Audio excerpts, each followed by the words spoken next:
যাত্রাপুর থানা এলাকার থলিবাড়ি ADC village এলাকার বসবাসকারী জীবন দাস নামে একটি যুবক জগৎরামপুর এডিসি ভিলেজের কালীপুজো প্রত্যক্ষ করার জন্য অন্যান্য বন্ধুদের সাথে গিয়েছিল।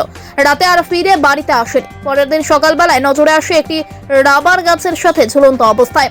এতে মানুষের সন্দেহ হয় তাকে মেরে রাবার গাছের সাথে ঝুলিয়ে রেখেছে। এ নিয়ে থলিবাড়ি এডিসি ভিলেজের মানুষ দলমত নির্বিশেষে কাঠালিয়া এসে রাস্তা অবরোধ করে। সঙ্গে সঙ্গে সোনামুড়া থেকে এসডিপিও শশীমোহন দেববর্মা এসে প্রতিশ্রুতি দেয় অবিলম্বে এই ঘটনার তদন্ত করে আইনগতভাবে শাস্তি প্রদান করা হবে। এসডিপিও এই প্রতিশ্রুতি পেয়ে রাস্তা অবরোধ প্রত্যাহার করে। ঠিক 1 মাস 4 দিন চলে, তারপরও আসামির কোনো গতি নেই। এতে করে ওই এলাকার মানুষ দলমত নির্বিশেষে কাঠালিয়া এসে ফের একই জায়গাতে নারী পুরুষ প্রায় 2 শতাধিক রাস্তা অবরোধ সামিল হয় টায়ার জ্বালিয়ে।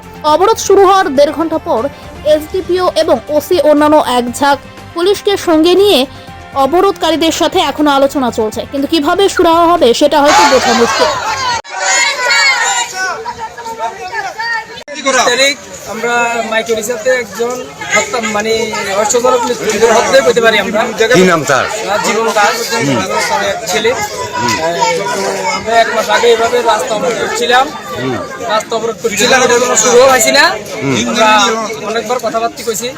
এটা মানে আসামি গ্রেপ্তারের কোনো নাম গন্ধ নাই। লেগে আজকে আমরা আবার এখানে অবরোধে।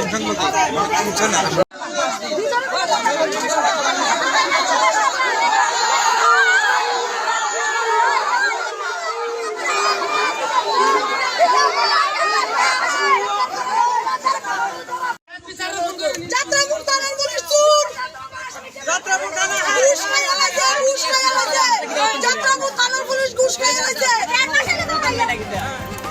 Bureau report, news live 24 Tripura.